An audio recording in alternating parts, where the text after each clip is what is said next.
Hello, ladies and gentlemen, and welcome to the Coast-to-Coast Combat Hour. I'm your host, Matthew Hawkins, along with my co-host, Ed Carbajal, and on a weekly basis, we plan to bring you the biggest news and interviews in the world of combat sports. Ed, how you doing, my man? Freezing my balls off in Jersey. How you doing? It was 90 today, 92, so totally opposite of that. I'm more Derek Lewis on this side of the coast, Hot but balls. All right. but yeah, man. So we got this past weekend. We had some action, and we got some UFC events to look forward to the next couple weeks. Yeah, UFC Uh, took a break last weekend, and we had the PFL 10 was in DC. I was supposed to be at that, and wound up not being able to go. But that's a story for not the podcast. Um, but yeah, I mean, that's it for them until New Year's Eve, and then this weekend the UFC returns with the UFC Moncton. That's Volkan Oezdemir and what's his name, Lionheart Smith as the main event, yeah, Anthony Smith. and Michael Johnson and Connor's boy Artem Lobov on that too, right? Yeah, we gotta get that under 500 fighter in the co-main event Yeah, there, and just for being Connor's boy. just for folks listening, I did interview. We do have a guest for the second half of the podcast, Chrysanthou of Quadrant Biosciences. He's a gentleman that I met over at Karate Combat, and if you read my last article over at SureDog when they had their One World event here in New York City, he and I were standing next to each other, and the company he works for is looking to do a lot of good for combat sports as a whole. So that they're finding a way to track and diagnose concussions in people in high contact sports rather than finding out after the fact. Um, so it's a good wave. It's a good wave to have combat sports. They're starting with karate combat. And they're hoping to expand it to other sports. So Chris and I go into detail in that, a lot of detail into what they're doing later. So you can listen to that in the second half of the combat hour. But I just wanted to put that out there because we had to do the interview separately. Obviously, the coast to coast thing doesn't work out scheduling wise with the 3 hour time difference, but we still get it in there for you. Yeah, when you add in a third party trying to line up the interview, it obviously can't work all the time, but definitely look forward to hearing that as well. With that said, with this past weekend, you mentioned PFL. It was PFL 10 Yeah, in Washington D.C. Really, the news to come out of that was Ray Cooper the third. Guy's really been a nonstop just beast, just KOing everybody left and right, and he yeah, continued that with two more knockouts on Saturday night. The second time he's knocked out Jake Shields in what a month and a half or so, yeah. and then he advanced to the finals to be held on New Year's Eve in Madison Square Garden by beating Henderson Ferreira. Yeah, and So that was a revenge. So he got a lot of revenge. I wrote a whole article about it because I've spoken to Cooper twice throughout my coverage of PFL for the other websites that I write for, and actually both those interviews are on the Blogboard Jungle YouTube channel if people want to watch them. It was after his win over Shields, and then after his win when he fought in DC. I'm sorry, when he fought in Atlantic City.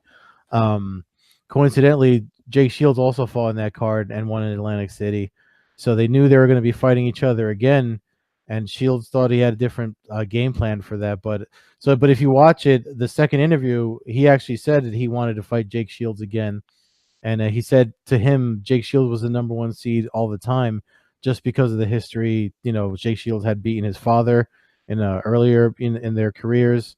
And it's just like a redemption road or a revenge path of revenge. It's almost like a kung fu movie for Ray Cooper.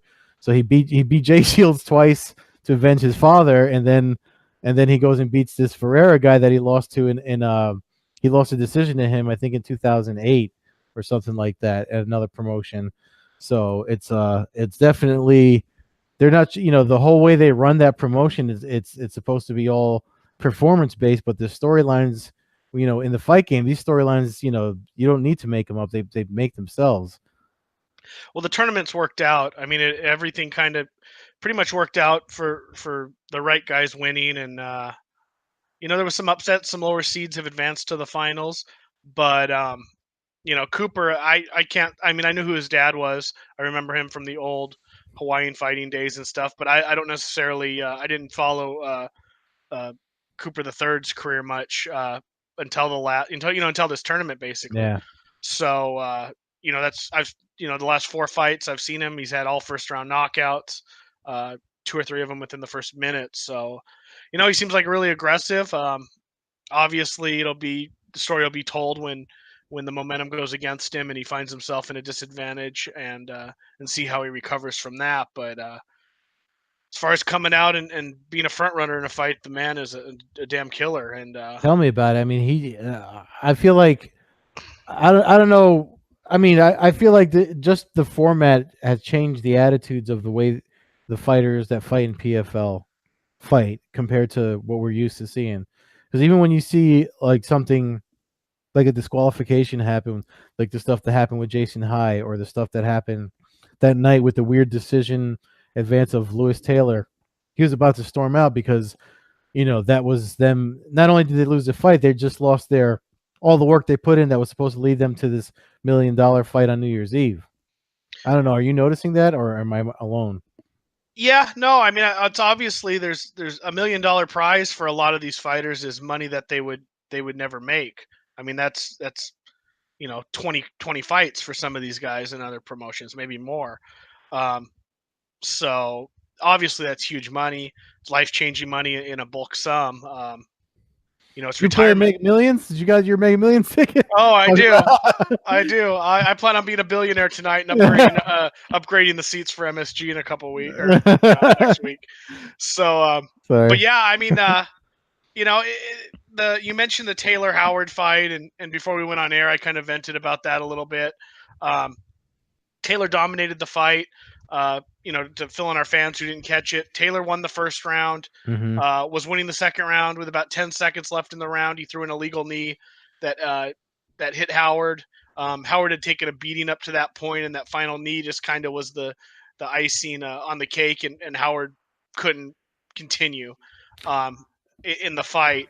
As a result, they because it happened so late in the second round, they score the second round and they go to the scorecards.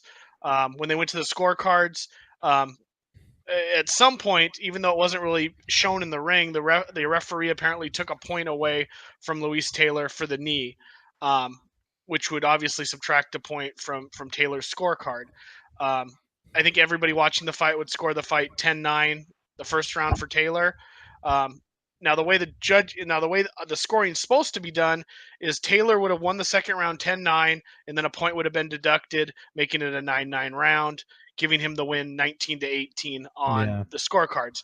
Unfortunately, in the world of MMA, judges, refs, commissions, not everybody seems to know exactly what they're doing. They ended up giving the second round to Howard, which made it a draw, a technical draw, due to it ending early, and then they went to the PFL rule, which says whoever wins the first round of a fight is the tiebreaker, and they're allowed to advance. In this case, Taylor won that, advanced, so the right guy won. I know during the confusion, him and his wife ringside were pretty devastated, thinking that they were going to be DQ'd, and that was one of those situations where you saw somebody who he's the favorite to win the tournament. You see him seeing $1 million slip away. Yeah, man. I mean, Jason High had pretty much had the same reaction when he had that weird. I mean, he just had a bad season in the PFL, but I like the season format. But like, just to go back to what you were saying, I think you and I were talking about it on Twitter when it was happening. We were talking. I mean, obviously we were breaking each other's balls, but either way, I mean, Taylor had to advance.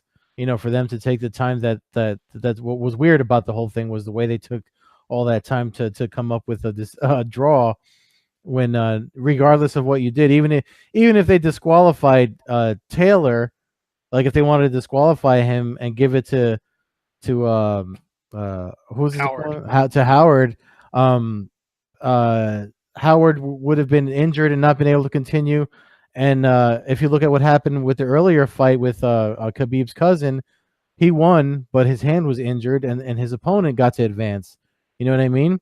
So it's like the same thing kind of would have happened there. So no matter how you looked at it, no matter what you did, Taylor was going to advance, and to put the guy through and his and his wife through all that stress was a little bit it was a little bit annoying to watch. Yeah, I mean it's a tough situation. He threw an illegal knee. There's got to be a penalty for that. But when it was all said and done, John Howard didn't deserve to advance. Taylor was winning the fight, was going to win the fight. And he's a good Um, fighter, man. That guy, I followed him for a while. He's got a really sick guillotine. I talked to him about it. Actually, I think it was in DC when he last fought too. And he's got a really sick guillotine that he thinks people have caught on to, that you didn't really get to see in either of those fights. But if he slaps that on, it's usually over for most guys. I think he's got 6 wins by guillotine. yeah, he advances to the finals to fight. Let's see here. Who does he go? He fights Abus Megomedov, one of the many Megomedovs that have advanced to the PFL finals. Um, to do a quick rundown of that event, the heavyweight final is Felipe Lins, Bellator veteran. And then he entered this tournament. He's fighting Josh Copeland, who I believe was the 7 or the 8 seed. Pulled off some big upsets. Yeah. Including a devastating knockout in his semifinal match. The light heavyweights is Vinny Megalish, who has just been a submission buzzsaw. Submitted everybody, yeah. And he fights Sean O'Connell, who's another lower seed who pulled off some big KOs and has been in some brawls. Left hand. It's got that left hand of fury. He's got that left hand. Yeah. Vinny's a tough dude though, and Yeah. that at least I think even second place gets like 200K for this. So at least these guys are going to make some good coin. The middleweights was the aforementioned Abus Megomedov against Luis Taylor. The welterweights is the Ray Cooper against Megomed Karimov. The lightweight is Nathan Schultz versus Rashid Megomedov. Featherweight, former UFC veteran Steven Seiler against former World Series of Fighting champion Lance Palmer. And then they added Kyla Harrison in a 155-pound bout against an opponent to be named later. So it's going to be a hell of a card on New Year's. I'm assuming you're going to try to make it out to that one. Oh yeah, I submitted my thing that night actually for that event. I mean, even World Series of Fighting, I was a big fan of what they were doing there. I like this better. Obviously, a lot of people do. I mean, they got a $28 million investment from a bunch of celebrities to have a season 2, 2019. So I think this is definitely a refreshing way to bring MMA to folks. Yeah, my only complaints would be just me making some tweaks or changes to some of the rules. I would either I would eliminate the you win the first round to advance rule. I think that might have slowed down a couple of the fights. There was a lot of action, but to me, if you're good at defense, you could win that first round and pretty much coast the second round. No specific fights come to mind where that happened, but I just feel like there was a little bit of that. I'm not sure how exactly you get around that. Perhaps 3 3-minute rounds instead of 2 5-minute rounds, just to do that, or maybe if it goes to a decision, you judge the fight as pride rules, and even if you judge it for the full 10 minutes in their completion, and so you get a situation where gosh, somebody had Bruno Santos. I can't. Oh, he fought. Gosh, who did he fight? He fought a guy who has a Sabidao Sai, I think is how you say his name. Yeah. And Santos basically dominated the second round. I mean, it could have been almost a 10-8 round, and the first round was really close, but the judges gave the first round to Sai. So even though it was pretty clear that he didn't win the fight, he advanced due to that first round rule. So that would be the only thing I would try to change. I would figure out a way around that. I guess the commissions obviously had some issues during the season, but they when you're holding events in not necessarily small cities, but cities that aren't used to the huge events, Chicago, Washington, you get some questionable commissions that aren't used to having giant world championship fights or world championship events. And in the Chicago, you had this situation where I can't recall the fighter off the top of my. Oh, it was it Oliveira who got kicked in the nuts and then lost the fight? Oh yeah, yeah, yeah. you know, That he got was that was isn't that wasn't Jason High the one that did that? No. No, I think that might have Oh. been the same night. Oh, And where High had the issue with the referee. The referee just choked, made a yeah. bad call. That wasn't necessarily on the Oh commission, yeah, yeah. That's right. That's right. on Yeah. the choke. But I the first time in my life I'd ever seen a fight where a guy got hit with a low blow and he couldn't continue, and they gave the other guy the win. Oh yeah, yeah. That wasn't him. I remember It, that. Yeah, that's I think it was Oliveira in his first fight. Now he ended up making it to the final eight anyway, where he eventually lost. But it's just one of those things. So, but that's going to go along with not holding events strictly in bigger commissions like New York and California and Nevada. That's going to be some of the growing pains that hopefully these commissions can learn from. And when the next season comes around, we don't end up with any of that controversy. But yeah, I'd say it's so far. It's if I was giving it a grade, I'd probably give PFL a B plus A minus right now on the way everything's gone. And I don't think anything wrong with that. Hopefully their ratings are strong enough where all this money and everything that's coming in can be reason to continue it going beyond next year. yeah. I hope so too. I mean, they did when they did their New Year's Eve event back when they were when it was World Series of Fighting. That was their highest rated. I forget what the numbers were, but the ratings did good because everybody, I guess, people waiting for the ball to drop or whatever, were looking for something to watch while they waited, and those fights were on, and it did well. So I'm hoping that happens again. Considering everything else, it was a good weekend for them to hold a PFL 10 because there wasn't much else going on. I mean, what else was on that day? I think Glory was on during the day, maybe, and there was Cage Warriors event. You said the bare knuckle boxing. Yeah, the gosh, I watched a lot of stuff. I watched a lot of the or not the K1, the Glory, then Cage Warriors, and then the bare knuckle boxing, which obviously we don't talk a lot about that, but I it know was the Kendall Grove got knocked out really bad. Oh, he got hurt. He got KO'd brutally over the ropes. Looked like he got his nose crushed. Whew. I mean, just a devastating KO in a fight that he was very. I mean, he was probably winning the fight up to that point. Um, but yeah, Joe Riggs won a decision in a bit of a slower fight. But old UFC veteran, a guy I actually watched fight bare knuckle on the Indian reservations about 20 years ago. Aaron Brink was on one of the early fights. He ended up losing. He's 43 or 44 now, so he came out and gave about a minute of hell, and then got knocked out. But and then in the final, after an 8-man tournament that spanned the last 6 months or so, Arnold Adams defeated Sam Shoemaker by split decision and in a nice final. I don't know if you get something you've ever really caught. I've ordered the all three of their events, and first event was great. Second event was probably below average, and this one was another one that was probably worth the money. A lot of violence and but it's the same kind of thing. The fighters show such respect for each other, and for the most part. And it's kind of like I said, we've talked about it. I think it's a throwback to the old school days. And I know the another bare knuckle organization has an event on November 9th, headlined by Brendan Ward. And That's the WKBFF or whatever it is. yeah, I Yeah. don't know all the. Isn't it? Didn't Boss Rutan just like become on the board of that too, or something? Yeah, I think he's doing the some of the play-by-play for it. They got Yeah. a heck of a roster going in and a lot of names. So I'm not sure where they're getting their money from. I've heard some rumors, but I don't know. I don't know for sure where they're. Magomedov money. Yeah, it might be Magomed money, but yeah. So I look forward to their next event. I'm not sure about a date on that one. And then, like I said, the other organization, their competition has a big show, their debut show on November 9th, also on the Fight TV pay-per-view. So look forward to that. But then when we get into the big league mixed martial arts action this weekend, we got UFC Fight Night Moncton. Um, don't know where that is.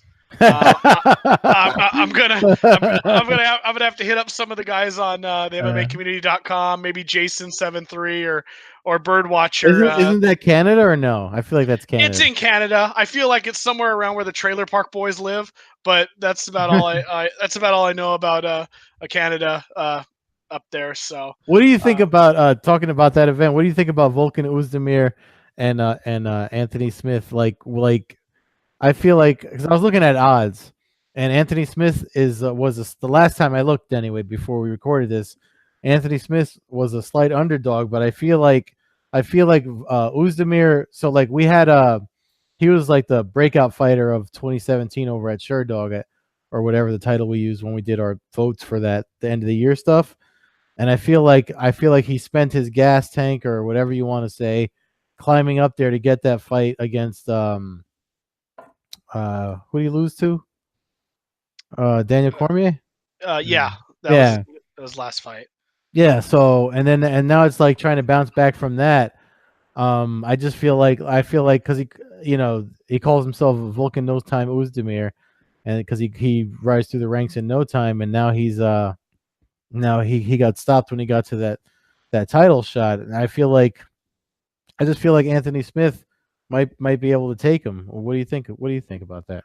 Yeah, one of my relatives asked me earlier today who I was taking in that fight, and I told him Anthony Smith. I'm kind of leaning that way.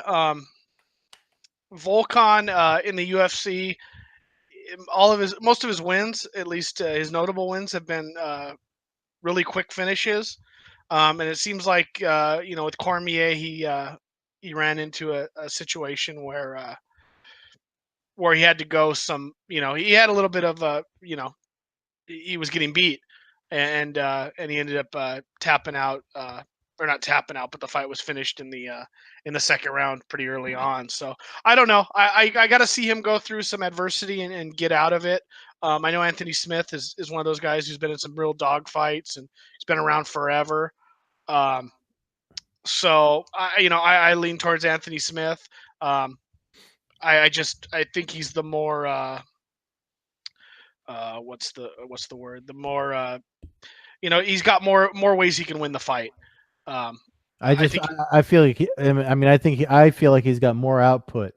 Like I think he's got enough output if they go toe to toe that he'll tag Uzdemir more than Uzdemir will tag him. You know what I mean? I feel like he can take whatever Uzdemir puts out. I feel like he can not only can he take it, but he can give it back and then some.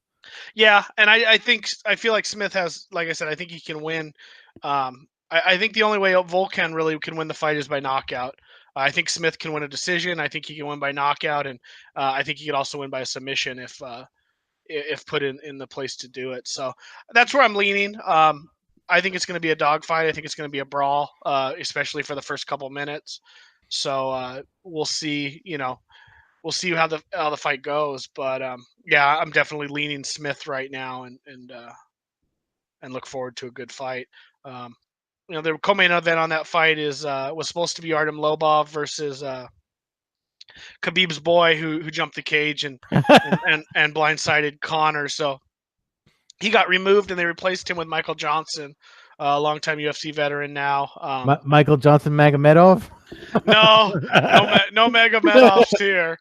We got a Kakuna or Yeah, Kukunov, yeah. but no Magomedov. All the Magomedovs seem to have headed over The to pro UFC, fight league. except pro fight league, except for Megomed Shapirov, um, who obviously we look forward to seeing Zabit when he gets back in action. But yeah, I mean that fight, Michael Johnson Lobov.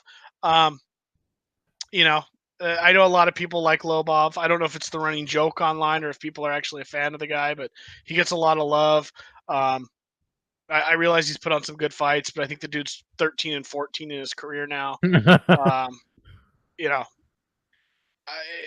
I don't know. It's hard for me to say UFC level fighters these days because I don't think anybody knows what a UFC level fighter is any longer. Yeah. But with a record like that, I don't feel like he should be co-main eventing an event anywhere, even if it's in the middle of Moncton. Saskatchewan or Moncton or you know, Yeah. it could be an igloo up there for all I know. But yeah, I don't know, but I don't know. So, so I'd you like got some Michael Michael. Johnson winning. I'm gonna take Michael Johnson. I'm gonna take Michael Johnson using some wrestling and grinding out a win in that fight. Yeah, I got Michael Johnson too. I think I'd have whoever isn't Artem Lobov in that fight, but I mean, I maybe I mean he's done some one or two impressive things. I know Jack Slack pointed out a couple of slick moves he did have, but I forget. I couldn't tell you the fights off the top of my head because, like you said, I mean, he's I don't know. I mean, it pays to have friends in high places, I guess.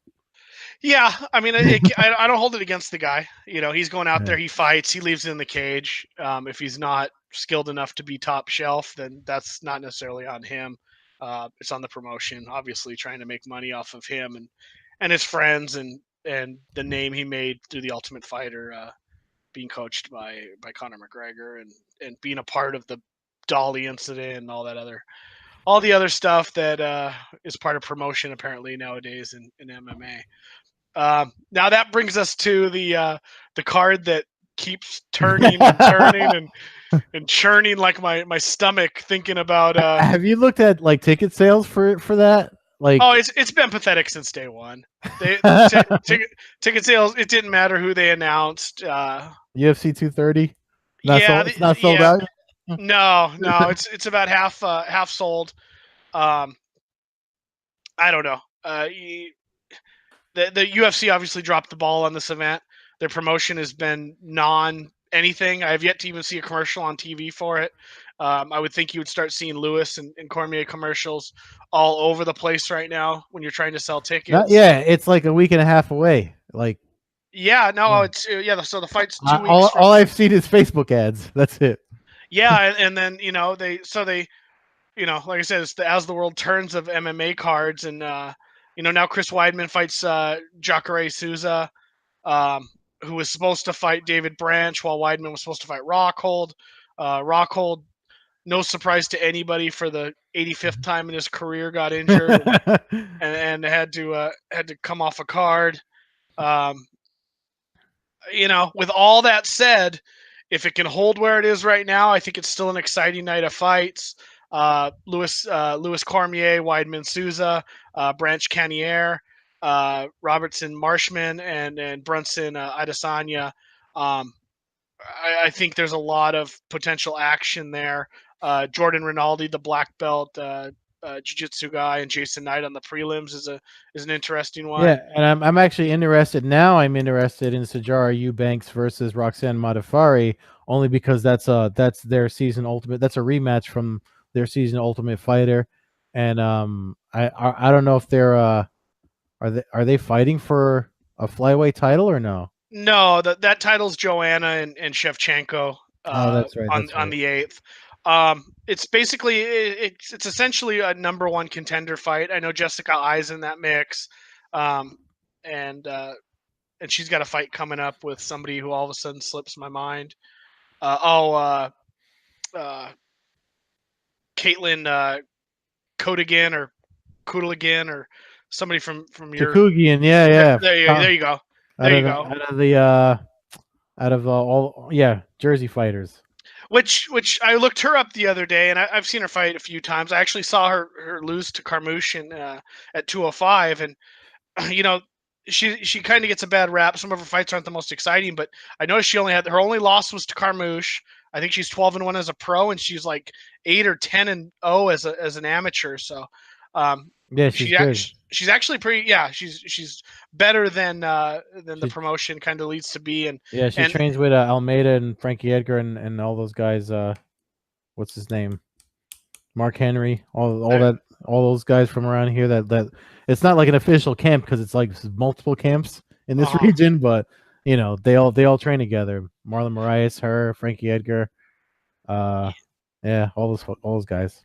Yeah, I mean, I guess if I was gonna say something about the card, I usually don't get too concerned about the bout order, but I would probably put the women's fight, the Eubanks Modafari fight. I'd probably put that on the main card. They're trying to introduce a weight class. Um, the issue with Sajara being announced initially fighting Valentina for the title was everybody gave Yeah, her crap because they said nobody knew who she was. I don't, everybody knows Roxanne, or most people know Roxanne who follow the sport. I'd put that fight on the main card over Robertson Marshman. Um, They always and throw one in there lately. I feel like they always throw one on the main card that out of blue. That it's like, why did you put these? You got these other people. But I guess they got to spread it out for, you got to have your main Fight Pass event. You got to have your FS1, headliner, and then you got to have, so I guess that's why they do that. yeah, I feel like they kind of shoot themselves in the foot not promoting, because the very good chance the winner of that fight is going to fight the winner of Joanna Valentina. So you just kind of, why not put it on there and advertise it as a number one fighter or contender fight? It doesn't really matter. We What do know you number one What do you contender think fights about? don't matter. Yeah, well, yeah. That's that. I mean, I guess it's true depending on the division and stuff. But what do you think about So like you talked about how they reshuffled the card. So David Branch, who's ranked, was fighting. He was supposed to fight Jacare, which is a fight he was been calling for since the summer, and now he's fighting Jared Cannonier. He seemed. I mean, he seemed upset about it. He's still going to fight, obviously, but I mean, do you think he's risking his ranking by fighting Cannonier? Uh, yeah, I mean, obviously he's risking his ranking fighting anybody. Um, but even a loss to Souza uh, doesn't do him any good. He might not drop as far, but it's not going to get him up the food chain any quicker. I mean, I guess one way you could look at it is Weidman Souza is going to cannibalize each other, so one of them is going to drop. So if Branch were to get a win, it still sets him up um, with potentially maybe even the winner of that fight in somewhat Yeah, of a number one tournament. I mean, I don't know. He's got to take the fight. It's in New York. yeah, He's an East Coast guy. Um, Brooklyn. I Yeah. I have a feeling the UFC offered him some extra cash to stay on the card. They don't really have a lot of options right now. I Well, have a feeling. plus I think it's a bucket list thing because he's already fought in the theater in the Garden. I'm sure he wants to fight in the arena too, because then that's two off of his own. If you're a fighter in New York, you want to fight Madison Square Garden. I feel like that's like a must. Yeah, I mean, I would imagine he's got a lot of friends and family and everybody coming to the fight or probably had tickets for the fight and that's the fighters that I like is he stays on the card, he fights who's given to him. It's not necessarily the best thing for his career, but a win there on a pay-per-view in Madison Square Garden can't hurt. And I think he has an easier fight. It's a different kind of fight. I think he'll have to deal with punches as opposed to submission attempts from Jacare. But I think it's a fight he becomes the favorite in, and likely can use a lot of his great jiu-jitsu and submission skills.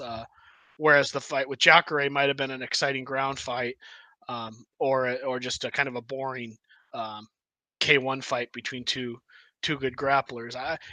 It's not the fight he wanted, but I'm glad he took it and he stays on the card. Leaves a ranked fighter on the card, and after all the beating this event's taken, it's he's got to stay on. So, um, and then I noticed Ben Saunders got added. I'm not sure when. I never saw the news, but he's fighting another one of your East Coast guys, Lyman Good, former Bellator welterweight champion. CFFC, yeah, he's definitely a local favorite around here. So they did good by putting on a lot of like local favorites. Like Branch Weidman. I was actually surprised that I think isn't Gian Vellante fighting on the Moncton card and not here. I feel like he is. He's not on this card. I Let me pull up the Moncton card again. I think he is on the Yes, he's Moncton. fighting Ed Herman. Yeah. So I mean, they should have put him on this card that because him and Weidman, they're like tag team partners. So Yeah, you'd think it's the funny thing with Lyman Good is it seems like he only fights in Madison Square Garden.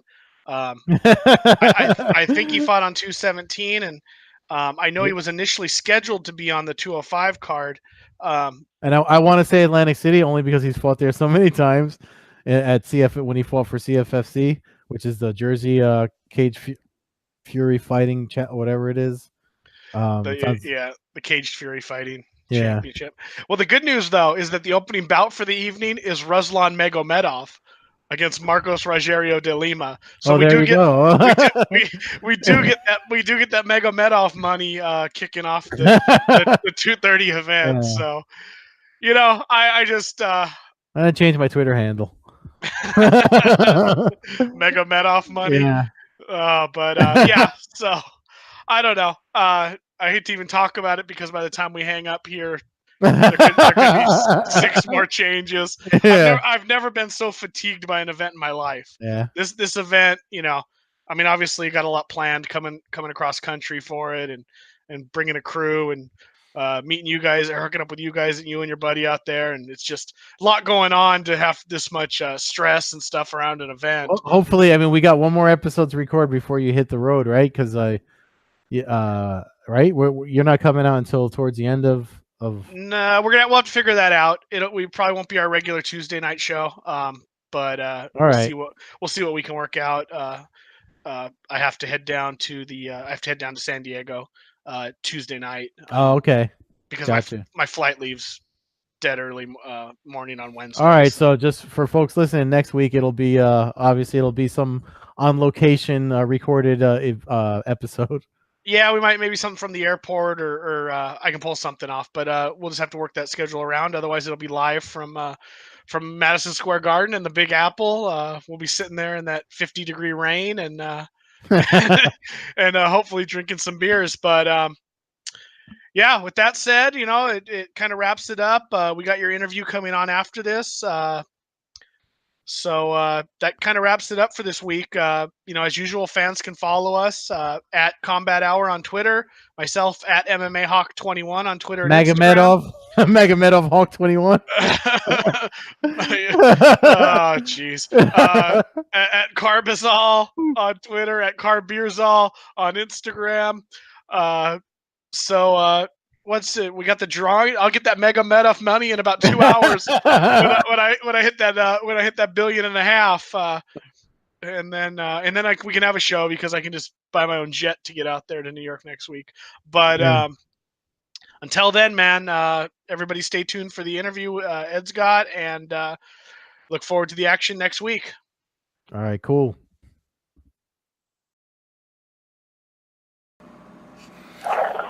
All right, Chrysanthou of Quadrant Biosciences. This is an interview that we talked about arranging to talk about the technology that your company is developing. Just for some background, you and I met at Karate Combat One World, and you seem like a fight fan too. So, just tell us about your product and how you got involved with Karate Combat.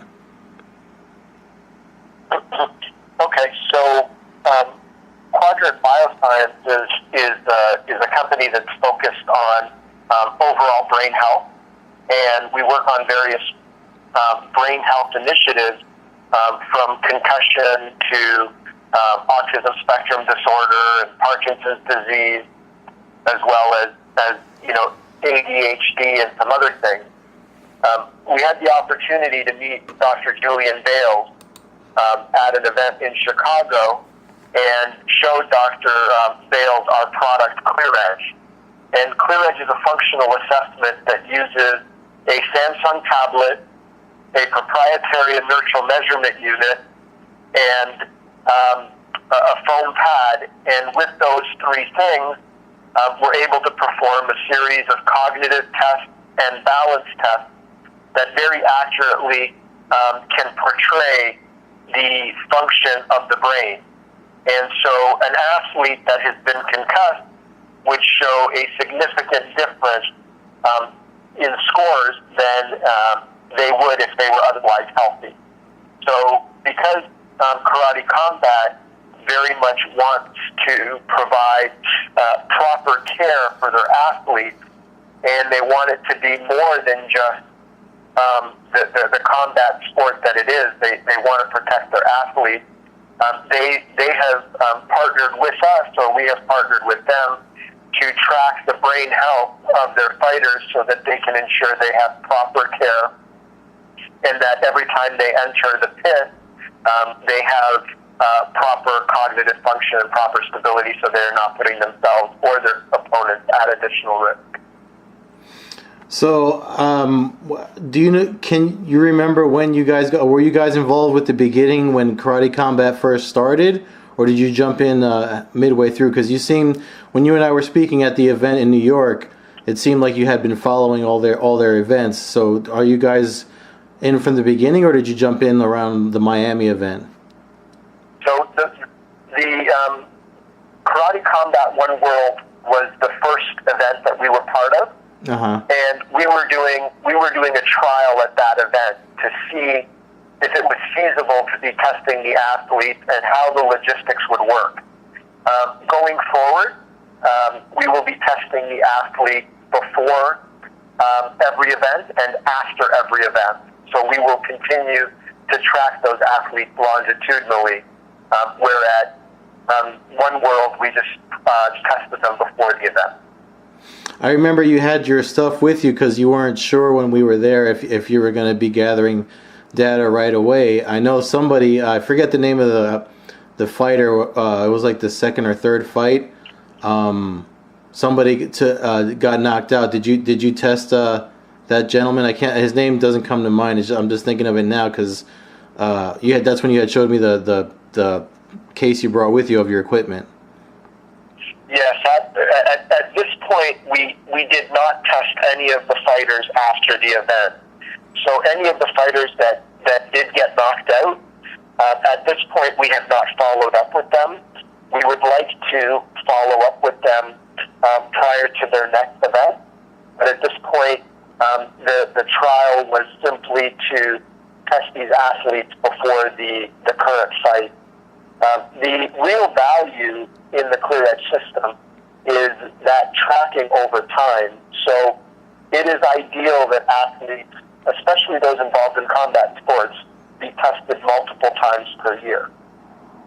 So this is something that, I mean, I know you guys are just starting it with Karate Combat, but this is something that could benefit everyone, like, in other promotions, not just in MMA, but in boxing and in the long run, just to kind of like check for symptoms to see if things are going bad for them, right? Absolutely. It is not good for any sport when athletes are injured to the point where they have long-term effects that cripple them for the rest of their lives. And whether that's an orthopedic injury or a head injury, it is never good to allow an athlete to get to that stage. And the opportunity with a product like ClearEdge is that ability to give the doctor and the trainer and the athlete a very accurate view of where they are and how they're progressing. And if we start seeing deterioration and long-term deterioration, then there's an opportunity to take action right away before it's too late. It would be, right now, most of that is just guesswork. So, you can tell when an athlete has a concussion. You can maybe tell when an athlete is ready to return, but that ability to be able to determine whether an athlete should continue or not, that's one that is very difficult, and without objective, reliable information, it's almost impossible to make that decision. And so using a product like ClearEdge, which gives you that objective data, that, data, as they say, data is responsibility. And with that knowledge comes the responsibility to make the right decision for the athlete's long-term health. So when we first started talking about it, you had mentioned something about the mouthpieces. Now, and what I read on the website, so are you collecting the saliva from their mouthpieces to help determine where they're at as far as, if they are concussed or not, or is it some type of electronic data that's gathered through the mouthpiece? So the mouth guards that are being used, those mouth guards are being used to detect and track the force and the number of hits that an athlete takes and the force of those hits, both independently and cumulatively. That product is not a Quadrant Biosciences product. Mm-hmm. So we actually actually don't have anything to do with that mouth guard. Okay. So our business consists of two products as it relates to concussions. One is the Clear Edge product, which as I've discussed in some detail. But we also have in research right now a saliva-based product, which hopefully in a year or so we'd be able to have at these events. And what we would do is we would take a saliva swab after the fight, and we would be able to use that saliva swab to determine whether an athlete had a concussion. We wouldn't need to do a full functional assessment to determine if they had a concussion. We would use the saliva for that, and then we'd use the functional assessment product, Clear Edge, to track the recovery. So is this something like in the long run? Obviously, you're doing it with Karate Combat, but has there been any conversation about extending it to other promotions? I know, because the only reason I'm asking because I know Boss is involved all over the spectrum. Like he does commentary for Karate Combat, Boss Rutan, and I know he's like on the executive board there, and then he also works over at Pro Fight League, that's doing their New Year's Eve show that he just called this past weekend. So I don't know if there's been any conversation about approaching other promotions to let them know about this, especially an up and coming one like PFL. Have you guys had any conversations like that? We have not had any conversations with any other organization than Karate Combat.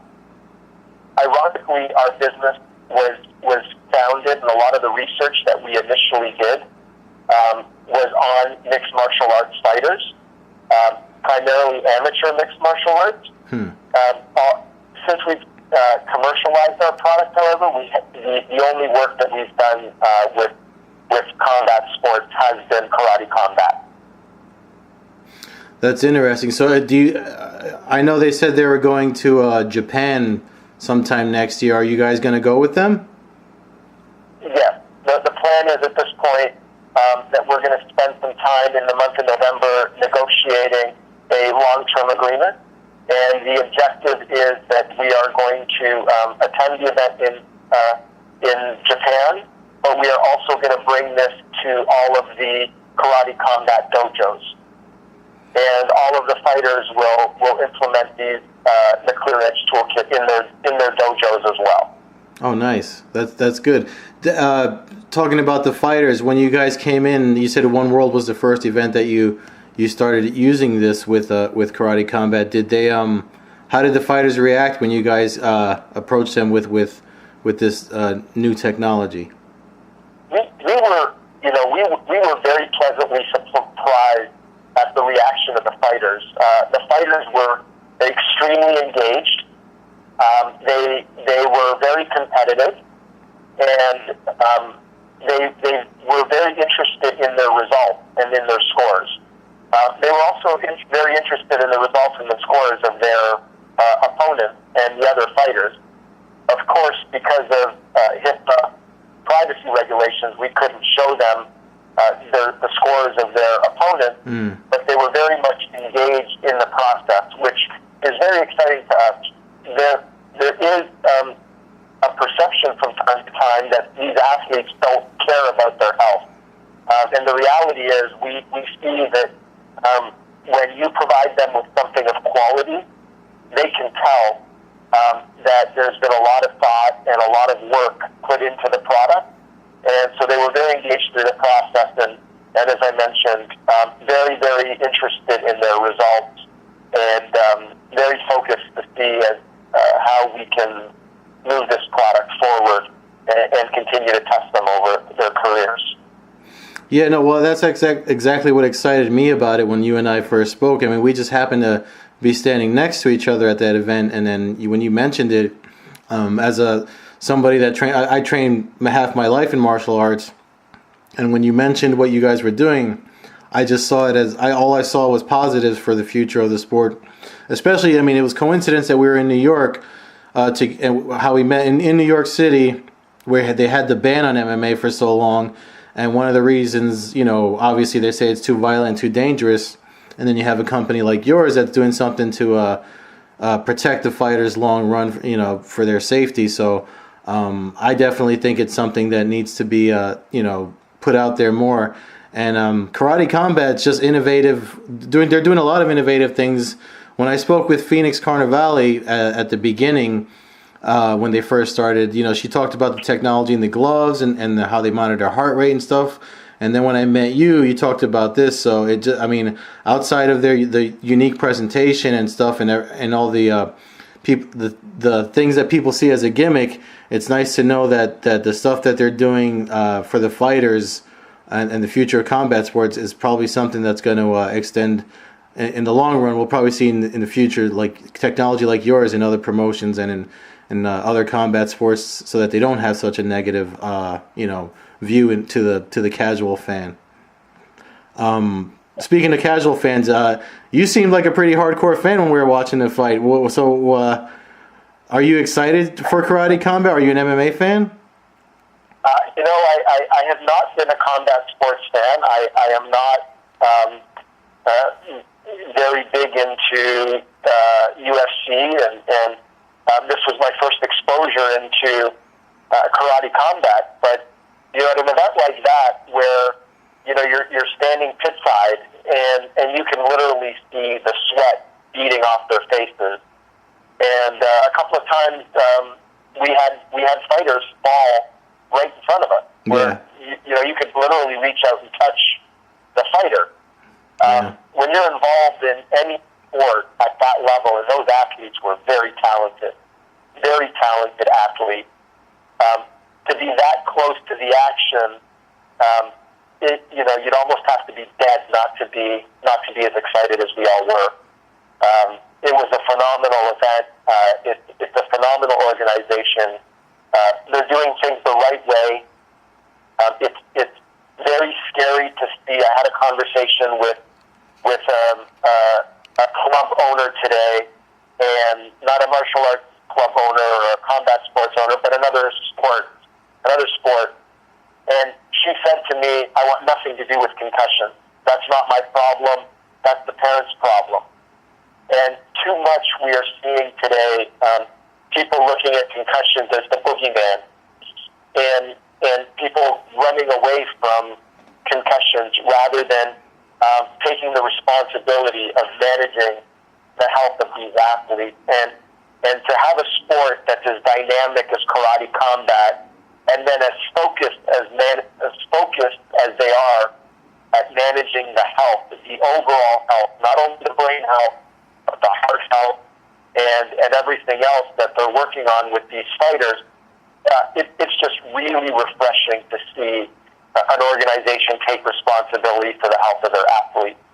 And I think more organizations should do that. And if they did, I think we'd be having fewer and fewer conversations about whether kids should be playing sports or not. I think it would be, a very easy decision if more organizations went to the level of care as Karate Combat is going. I can't agree with you more. Again, like I said, I was so excited when you told me what you guys were doing. I knew there was more to talk about, and obviously we couldn't talk during the fight because everybody was into the fights. But thanks, Chris, so much for taking the time to talk about your company and what you guys are working on. Just really quick, do you know Quadrant Biosciences is the company, but you said there's another name for the product? Yes, the product is called Clear Edge.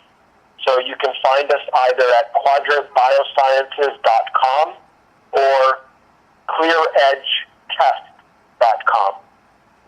Cool, and I did put I know there was a really informative video that I actually put up for the results that the night that we watched Karate Combat One World, so that's already on SureDog, but this is definitely a little more in depth, and thank you so much for taking the time to talk. I appreciate it, and hopefully we see each other in the future soon, and more of your company's work in other combat sports. Thank you so much, Ed, for your time, and it was an honor and a pleasure to meet you and get to know you over the last few weeks.